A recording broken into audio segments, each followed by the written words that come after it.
मेरे भाई बहन, आपको मेरा जय श्री कृष्ण, जय श्री राधे।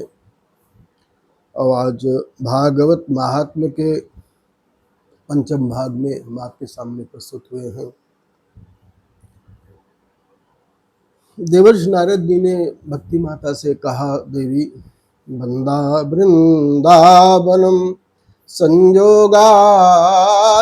पुनस्तम तरुणी नवा धनम वृंदावनम तेन भक्तिर्नित्यति यत्र च।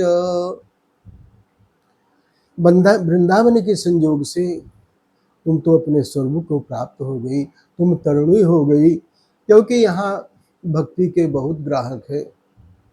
और ये जो तुम्हारे दोनों पुत्र हैं, इनका यहाँ कोई ग्राहक नहीं है।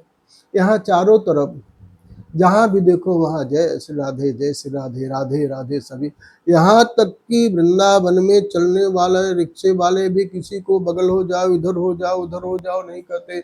वहाँ पर वृंदावन में राधे राधे राधे राधे रिक्शे वाले तक कहते हैं। तो भैया वृंदावन की महिमा बड़ी ही अद्भुत है। और वृंदावन में वास और वृंदावन में जन्म हो जाना तो बहुत बड़ी भाग्य की बात है। और जिसको वृंदावन मिले वो भी कम भाग्यशाली नहीं है।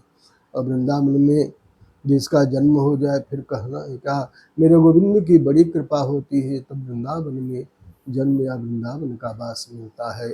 एक बार भगवान ब्रह्मा से यही सनकादि ऋषि कहने लगे कि पिताजी, मेरे भाग्य में थोड़ा सा परिवर्तन कर दीजिए, मुझे वृंदावन में वास दिलवा दीजिए और वृंदावन में मेरा जन्म हो जाए, चाहे वृंदावन ब्रजवास मिल जाए।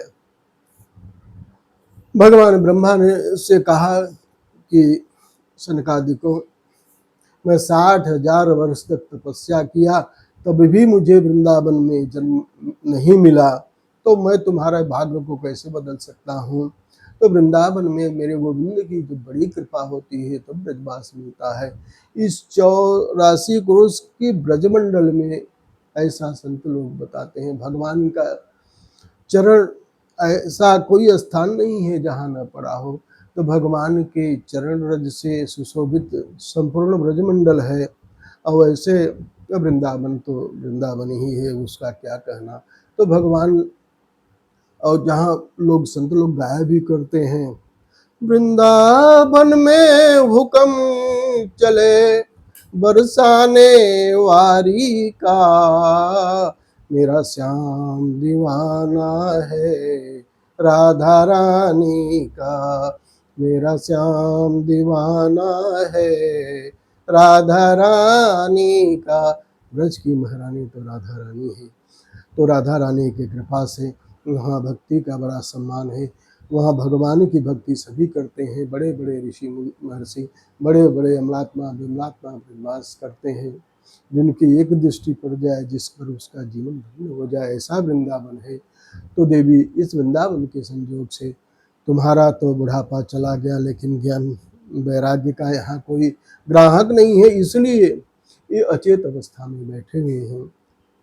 नारद जी ने सनकादिकों से कहा, हे मनुष्यों, वो लोग बिल्कुल अचेतावस्था में थे, भूख प्यास से बिल्कुल अचेत हो रहे थे और उनके बाल बिल्कुल बगुले के बाल जैसे हो गए थे।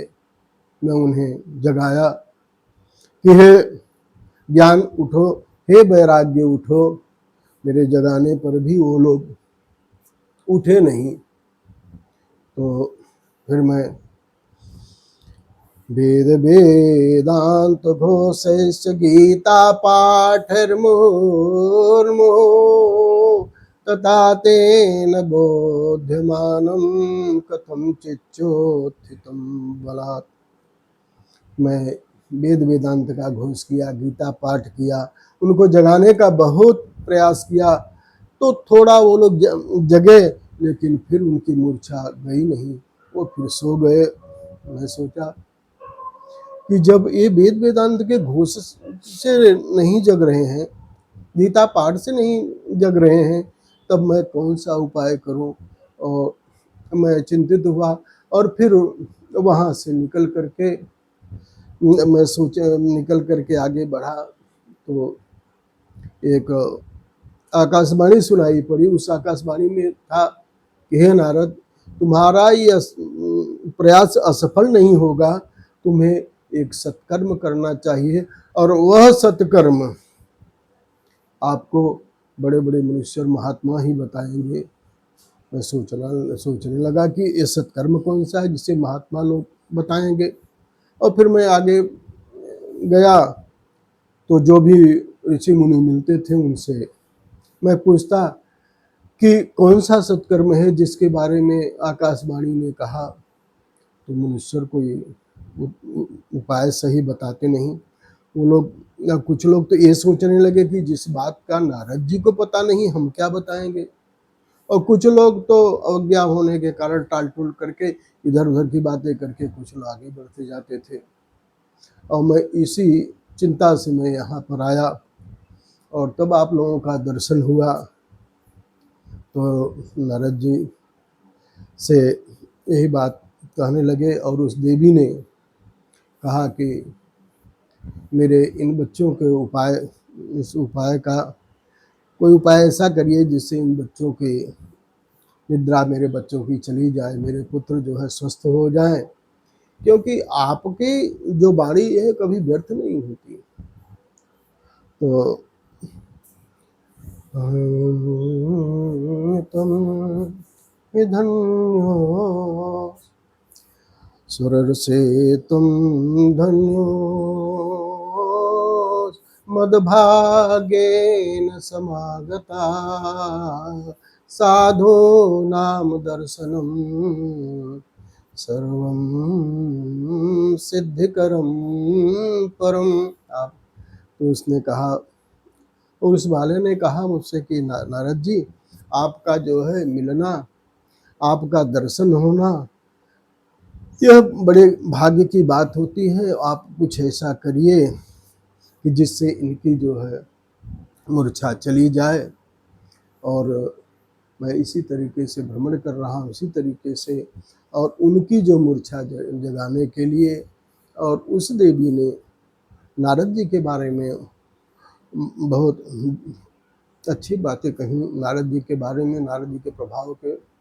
जयति जगति मायां यस्य कयाधवस्ते बचन रचन में कम चाकलय्य ध्रुव पदमपि यातो यत कृपातो ध्रुवोऽयं सकल कुशल पात्रम सकल कुशल पात्रम ब्रह्मसुतं नतास्मि। नारद जी, आपकी एक बार का उपदेश सुन करके कयाधव कुमार प्रहलाद जी माया पर विजय प्राप्त कर ली, और ध्रुव जी ने ध्रुपद को प्राप्त किया। और आप बड़े ही महान हैं और नारद जी के पुत्र हैं, मैं आपको प्रणाम करती हूँ। और ऐसा कह करके मैं चारों तरफ घूमता हुआ आया तो आपके दर्शन हुए। हे मनुष्यों, मेरे इस समस्या का समाधान कीजिए। और नारद जी से मनुष्यों ने कहा, नारद जी, आप जो है, आप क्यों इस संकट में पड़े हुए हैं? इसके लिए तो पहले से ही उपाय है, और इस बारे में आपको चिंता नहीं करनी चाहिए। आप इस उपाय का पहले से ही व्यवस्था है, और उन ज्ञान वैराग्य की मूर्छा चली जाएगी। तो जो सत्कर्म की जो बात आकाशवाणी ने बताया था, सत्कर्म सूचकम नूनम ज्ञान यज्ञ स्मृतो बुधै श्रीमद्भागवतालापः श्रीमद्भागवतालापः गीतं तो सुकादिभिः। भगवान सुखदेव ने जिस भागवत महापुराण का गायन किया है वह श्रीमद् भागवत महापुराण के सुनने से भक्ति, ज्ञान और वैराग्य तीनों की समस्या का समाधान हो जाएगा और तीनों स्वस्थ हो जाएंगे। और वह जो है भागवत महापुराण जो की गाथा मैं आपको सुनाऊंगा, और उस गाथा के सुनने से भक्ति, ज्ञान और वैराग्य तीनों पुष्ट हो जाएंगे और पुष्ट होकर के पुनः सब में प्रतिष्ठित हो जाएंगे और सबकी प्रतिष्ठा होगी और भक्ति माता पुनः जो है सबके हृदय में स्थापित होंगी।